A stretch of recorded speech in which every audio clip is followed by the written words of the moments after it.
What's up, guys? This is Joe with McCpicks, here to break down UFC Fight Night Vegas 70. Nikita Krylov taking on Ryan Spann. Takes place at the UFC Apex.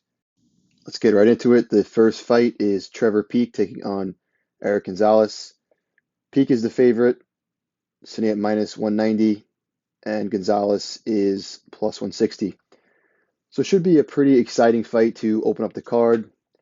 Both guys have atrocious striking defense. Peek is undefeated, but he's less experienced at 7-0. Gonzalez is 0-2 in the UFC, but he really has not been given any favors at all. He fought Jim Miller on short notice, and then Terrence McKinney. So Peek definitely hits hard, but he's a bit wild in there. He can lose composure and technicality, leaving himself open to be hit. But what I do like about Peek is he's definitely tough, and he looks to have pretty good cardio, especially for the pace that he sets. Gonzalez, on the other hand, is fairly well-rounded, but he really just isn't impressive overall. The under seems like the obvious play based on the finishing upside of the favorite and Peek, and the fact that both these guys block punches with their faces, but both guys are super tough, so it's probably going to be a pass overall, but the prediction is going to be Peek by TKO. Next, we have Jose Johnson versus Garrett Armfield. Johnson is the underdog, +125. Armfield, favorite at -145. So I never do this, but originally I had a bet on Johnson of +135, but I actually hedged out. I took Garrett Armfield money line. Originally, I liked Johnson because I liked his size. He's huge for the division. He has finishing upside, scrambling capabilities, and he's shown the ability to capitalize in dominant positions and land a lot of damaging strikes. But the more I looked into it, the more I felt that Armfield will just be able to hold down Johnson and can essentially just stay in his guard if he wants to. Garrett actually looks surprisingly strong for his size, and when he gets his opponents down, he's able to control them well. Johnson has essentially no takedown defense, so I just don't want to be screaming at my TV when Jose gets stuck off his back and he can't get up. So also I've seen Johnson in multiple deep submission attempts in dominant positions, which he's been able to escape, but you just never want the fighter that you bet on to be in that position. So the prediction is actually going to be Armfield by submission.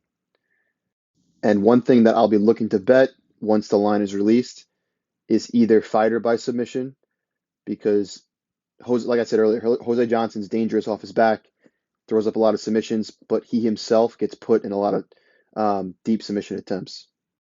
Next, we have Ode Osbourne taking on Charles Johnson.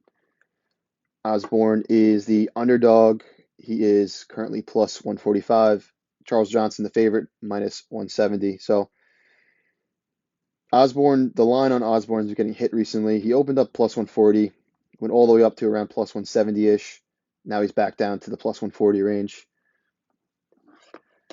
Picking a side here is based on what you value more. Do you value the explosiveness, flashy, quick strikes out of Ode, or the more durable, technical, defensively sound striker in Johnson with the more sustainable game plan?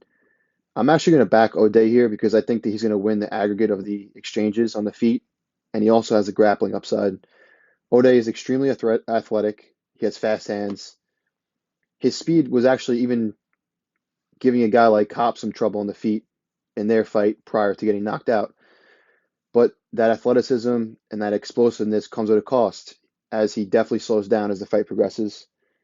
People are going to knock Osbourne's durability, but if you look at the times he got finished in the UFC, he was hit by a flying knee from Kopp, and then he got hit by a huge overhand right, but one of the hardest hitters at the 125 division in Tyson Nam. So I think it's just more so his striking defense that gets him caught. It's not really his durability, because he took a couple good shots from CJ Vergara, and he was able to secure that win. Johnson's also taking this fight on short notice. I may take a look at a bit of Johnson round 3 prop, because the cardio concerns for Osbourne, and I definitely favor the cardio of Johnson. But overall, I'm going to pick Osbourne to win by decision in this fight. Next, we have Jordan Leavitt taking on Victor Martinez. Jordan Leavitt is the underdog, minus 105. Martinez favorite, minus 120 range. This fight has the potential to be just a stinker in general. It's a pretty binary fight. Martinez is making his UFC debut, and he's going to look to keep the fight standing where he could strike, where Leavitt excels on the mat, wants to work his jiu-jitsu. Leavitt has the capability to slow the fight down. He's a durable fighter, and he actually has good striking defense. I also feel that he's deceptively strong. He's a really good jiu-jitsu practitioner, can threaten with submissions, and has really good control on the mat. Martinez is just not too impressive to me. He fought low-level competition on the regional scene, and he's been in a lot of close fights. Jordan lands on average 2.4 takedowns per 15 minutes, and if he's able to implement his grappling, then there's a decent chance he submits Martinez, who actually has 2 submission losses. I like Leavitt in this fight because I think he could dictate where this fight takes place with his grappling and his submission game. He's also the more proven fighter with wins against UFC level of competition. So prediction is going to be Leavitt via sub. So we have Jazz DeVicious taking on Gabriela Fernandez. Fernandez is the favorite at minus 125. Jasmine can be found plus 105. So Fernandez is making her UFC debut, and I'm not gonna lie, she looks pretty solid. She looks to have the athleticism and striking advantage in this matchup. It really is just a question of, will Gabriela be able to keep this fight standing, as Jasmine does have a wrestling background. Jasmine's tall and long for the division, but her striking overall is rudimentary, and she'll definitely be at a power and speed disadvantage here. I like Fernandez here because I think that the fight's going to be predominantly take place in the feet and standing, and she's going to be able to land more volume, harder strikes, more damaging strikes, which we have seen the judges favor over takedowns or over control time. Gabrielle also looks jacked, so I think she's just going to be the stronger girl. Both girls are tough, so we're likely to see a decision, but I would say that the finishing upside is with Fernandez, but the prediction is going to be Fernandez via decision. Next, we have Haley Cowan taking on Aileen Perez. Perez is the underdog plus 110. Cowan is favorite minus 130. Perez, a lot of money's been coming on Perez. She opened up plus 135, and it's just progressively getting closer to the line. But overall, you have to tread lightly here from a betting perspective. This is some lower level women's MMA. Before I looked into it, I was actually expecting to have a bet on Perez based on her commitment to the grappling. But honestly, it just looks like Cowan's aside. She's the bigger, more athletic, better striker, and she looks to have good cardio. But honestly, you never know. It's very possible that Perez gets Cowan down on the mat and just keeps her there for the remainder of the round. I actually like the under, and I have half a unit on it, under 2.5 at plus 160.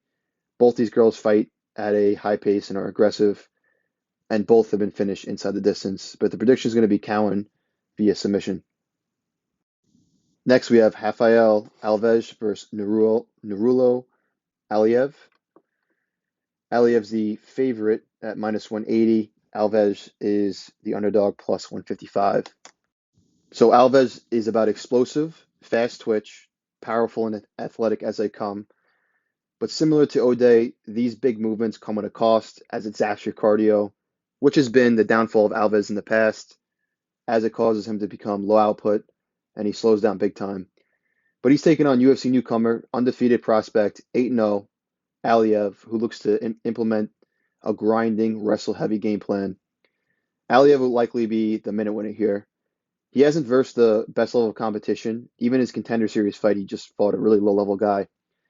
I can pretty much guarantee you that Alves will be the strongest, most explosive guy that he has come across so far in his career. Alves has not been given any favors whatsoever in the UFC. He fought Damir Ismagulov, Mark Jacasey, and then Drew Dober. Alves is also very dangerous. He hits hard, and he has a nasty guillotine choke, which he will capitalize on if he gets the opportunity. He actually hurt Ismagulov on the feet pretty bad. He also hurt Mark Jacasey on the feet and then submitted him. And he hit Drew Dober at one point with this crazy, I think it was a right hook, and that would have knocked down and knocked out most people in this division. But as we know, Drew Dober has a fire hydrant for a chin. This guy, Aliev, has terrible striking defense. If you watch him, he takes a lot of big shots. His hands are down on his side. I think that the play here is going to be Alves inside the distance and or via submission. I'll probably end up playing both, to be honest.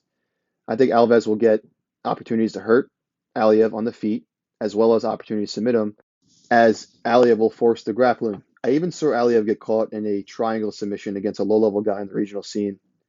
So it can be tough to back Alves on the money line because of his low output and cardio issues. So the smarter play would be inside the distance. One thing that I don't like, that it looks like Alves broke his hand pretty recently. Last month he was in a cast, but looks to be healed up.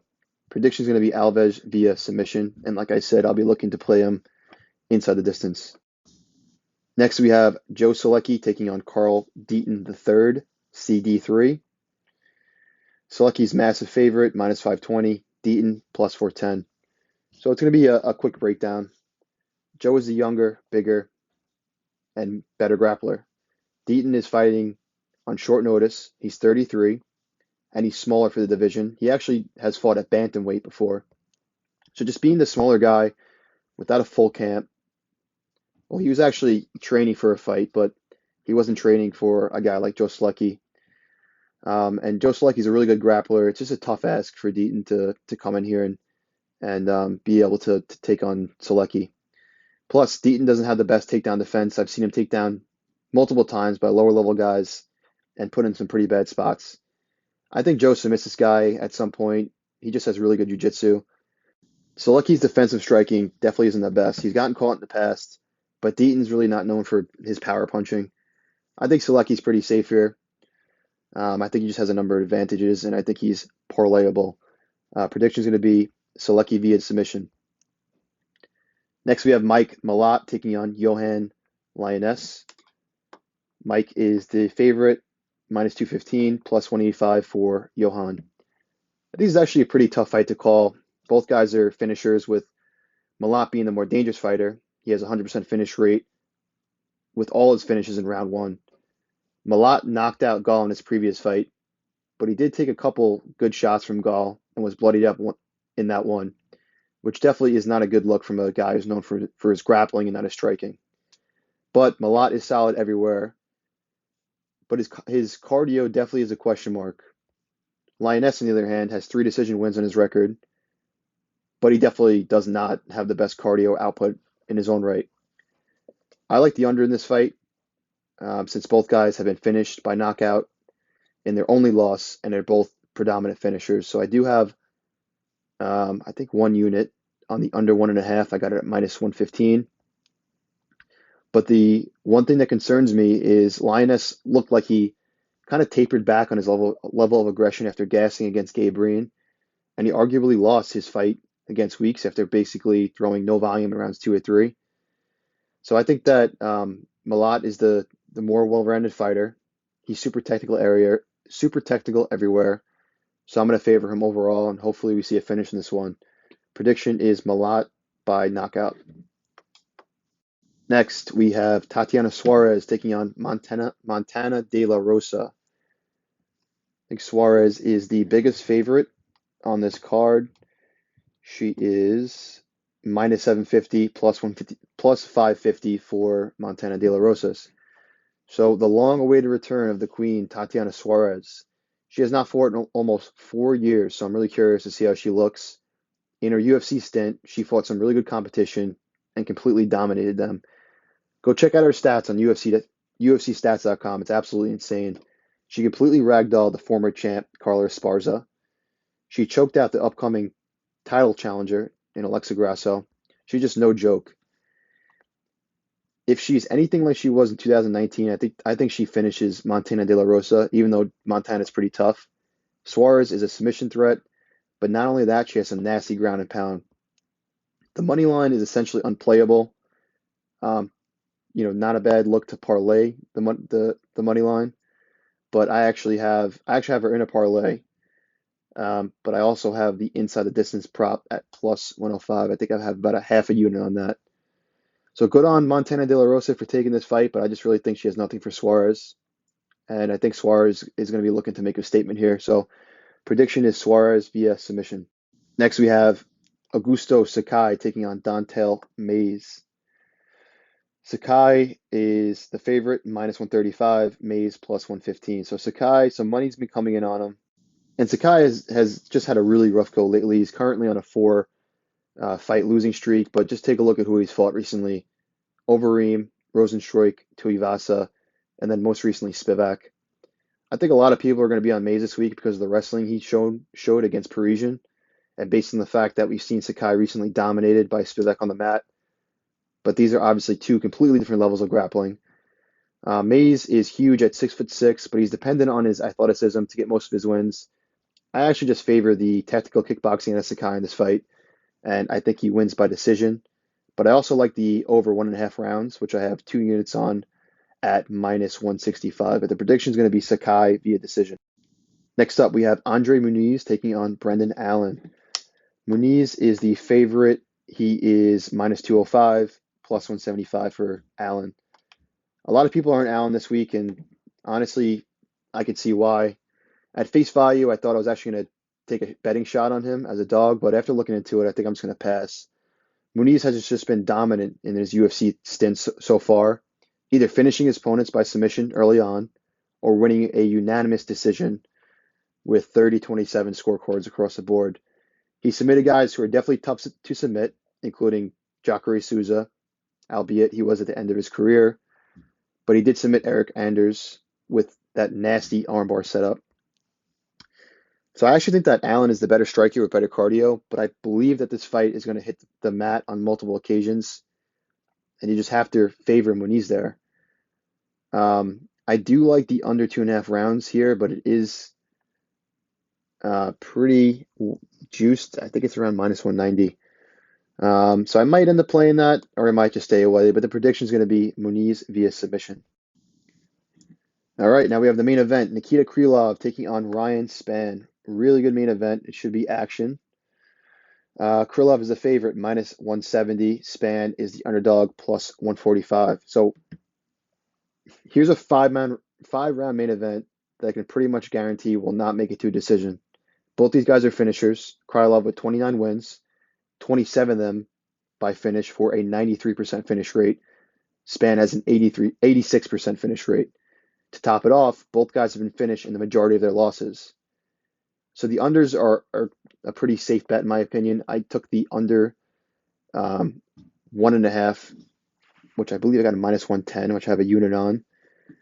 And I also put the under 3.5 rounds as the alternative total on DraftKings, and I parlayed that with SOLECKI and SUAREZ. I have 2 units on that. But choosing a money line side, on the other hand, is a bit more difficult. I definitely favor Krylov because he's super well-rounded, very aggressive, very offensive, pushes a crazy pace, is more durable, and he's going to fight for your money. With that being said, he can lose composure on the feet at times and has a 44% striking defense, but he hasn't been knocked out since 2013. He usually loses by submission. Spann has looked good of late, but the cardio and durability are both serious concerns. I think that actually Spann is round 1 or bust, to be honest. I think this fight's going to look similar to his fight against Anthony Smith, where he got knocked out or got hurt and then submitted in round 1. And if this fight makes it outside of round 1, I'll be looking to play Krylov live. I think he has the way higher chance to win by decision here, unlikely, but if it makes it there. The prediction is going to be Krylov by knockout, most likely round 1. Definitely can't rule out a sub, though. So that about does it. Please hit that like button, subscribe to the channel. In the bio of this video should be my Twitter account or my Twitter handle and the link to my BetMMA account where I post all of my bets. And as always, good luck.